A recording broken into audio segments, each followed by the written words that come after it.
I'm here at the Focus event with Francois from Streum. Hi, nice to meet you. And they show Space Hulk Deathwing, which is it's coming out.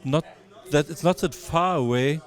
Oh, soon. So Yeah. when we are still polishing it, but it will go out soon on PC, of course, and the consoles will be announced later on.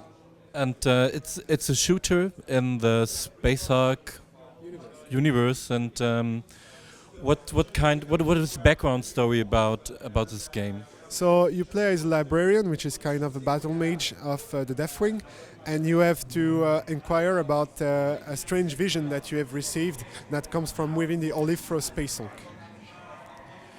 And you're on the ship to find out about. You're a small team like the Deathwing. So Deathwing are Terminator Space Marine, so they are the best of the best from the Space Marine in the Warhammer universe, and they have to inquire about this, and so you are sent, you as librarian, and with your other mates, I guess, and you have to go through the Space Hulk and go deeper and deeper to find out the terrible truth.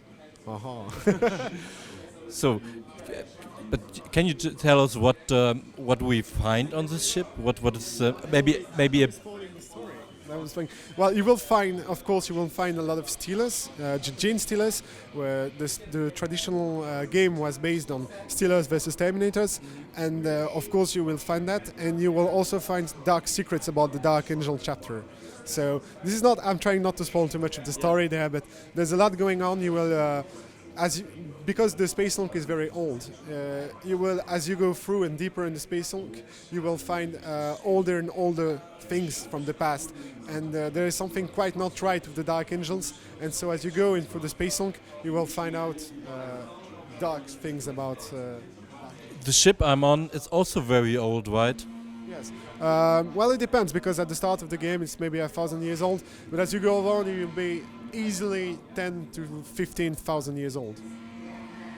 And the shooter is also offering a co-op mode. Is it something which is really important for the game? Yes, of course. So we tried to develop solo and multiplayer together. So multiplayer has been developed for more than a year now. It's coming pretty nicely. And it's cooperative, so you will be able to play with your mates and you will be able to explore it together. It will be based on the same campaign as the solo, but with much more streamlined levels. So you will have some things that won't be there, of course, in the multiplayer game. Are there other plans for the multiplayer, like you play against mates? You won't have PvP, so it's only cooperative. But you may be able to play as the different Terminator classes, so you may be able to play as a librarian, you may be able to play as a Deathwatch or as an apothecary, and much more to be announced. And the shooter, the customization is very important. What kind of customization do we have in Deathwing?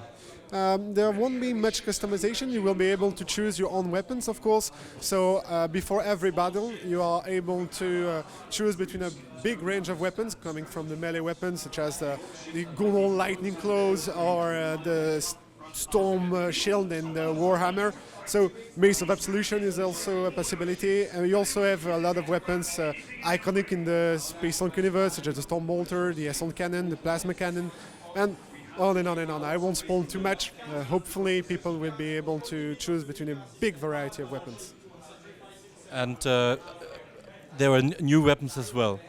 New weapons, yes. Yeah. Weapons that are originally made by Streum, approved of course by Games Workshop, such as the Spear of Caliban, for instance, which is a rapid-firing plasma cannon, or the Redemption, kind of shotgun Storm Bolter. So a lot of variations around the theme in general. What's your favorite one? My favorite one right now is the Vengeance. It's a very advanced assault cannon which fires mini missiles, for instance. It's really, really strong. And for the gameplay, what can we expect in the game? Other big areas, or is it more corridors? It's both, actually. We try to have very extreme environments. So, for instance, if you go to an engine room, the engine room will be huge, probably like a kilometer big or something like that. And then afterwards, you will go through a lot of very narrow corridors because you see, it's a spaceship. So you have the service corridors, the service maintenance, and of course, you have the space that you need to store things that are much bigger, and so on and on. So we try to incorporate that in our level design so that you will just go through this very narrow space and then suddenly you will come along in a big cathedral or something. So we try to play with that a lot. Okay, so is the gameplay also based on? So did you get also a lot of melee combat in this game? Yes, there's a lot of melee. So you always have a regular distance weapon, such as, for instance, the storm bolter, which you can see him run right here, and you may also have another melee weapon, or you can go full melee and just take like the lightning claws, which are very iconic in this Warhammer universe. You can just take them and go into the fray with them.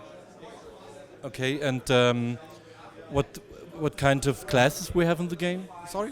What kind of classes? If you go for melee, then maybe you have one who's better in melee. I guess. The classes in the multiplayer, you mean? Yeah. Yes, there are full melee classes in multiplayer. I cannot spoil too much about it because we're still discussing internally, but you will be able to play as a full and only melee classes, which will have a lot of buffs. For its own classes, so that he's stronger, sturdier, and he can actually tank for his teammates and things like that. So because in multiplayer it's very different, of course. Okay, and when we talk about classes and what kind of progression system we have in Deathwing. In the solo campaign, it is all based on skill points. So whenever you finish a level, you have a performance index, and this performance index lets you gain skill points that you can use in 5 different skill trees. The different skill trees might be unlocking a weapon, unlocking a spell, or might mean getting your teammates a bit better or something else. In the multiplayer, it's all based on XP, so you have a lot of things that are unlocked. As you progress, you can choose your own playlist, and as you progress, you will be able to unlock different weapons that are proper to your own class. When you get your progression and on the solo depends on how good you are on the level. So is it based on really that you replay a level to get better? So it depends on how you play. So for instance, if you are a very good shooter, if you shoot on the head all the time, or if you kill a lot of enemies in the melee, or with spells for instance, it's considered as honor kills, and honor kills will give you more further points. As well as if you play like, you have the Psygate, which we haven't talked in this interview, but the Psygate lets you, for instance, re-equip yourself and repair yourself. If you don't use any Psygate, for instance, if you go the wound level without trying to heal yourself, well, for instance, this will give you much more points. But do you want that the people replay the level to get more points? They can, of course, but normally you have to. If you can restart the level if you're not satisfied with your performance, of course. But normally you just try to make all in one rush because you want to go on. But maybe it will fuck you a bit later in the game because you'll be it's okay, I don't need the skill points anyway. And then you get to the latest level, it's too hard and you just die. So yeah, we're like that. Okay. And how long is the game? How much time you spend with the solo campaign? So the solo campaign is 10 to 15 hours depending on your level, and well, for someone like Christophe it might be like 20 hours, so it really depends on how much time you spend, and of course there's a lot of exploration, a lot of lore that you can find in the background. So if you spend a bit of time exploring, if you don't care about your score so much or your performance, well, it might be even longer. And your team has experience with modding. Is modding something which is planned for Deathwing as well? So we come from a modding community ourselves, so we really want to be able to mod. So we try to make as much as possible moddable. Of course, we won't know for sure if modding will be quite possible for, in big scale, like new levels and such. Of course, you can mod a lot of things. In multiplayer and solo, for instance, all the weapons can be modded and such, in the terms of powerful. So if people are not happy with the balance, they may be able to change it themselves afterwards. Okay, cool. And this game is coming out, you said soon. When can we expect the game? I think you can expect it this year actually. So no longer than that. But I cannot make any promise. I'm not. Okay. And the console versions are also planned, but you don't know if they are also coming this year. We have console version planned, but the release and the dates will be announced later on. Okay. Thank you. Thanks a lot.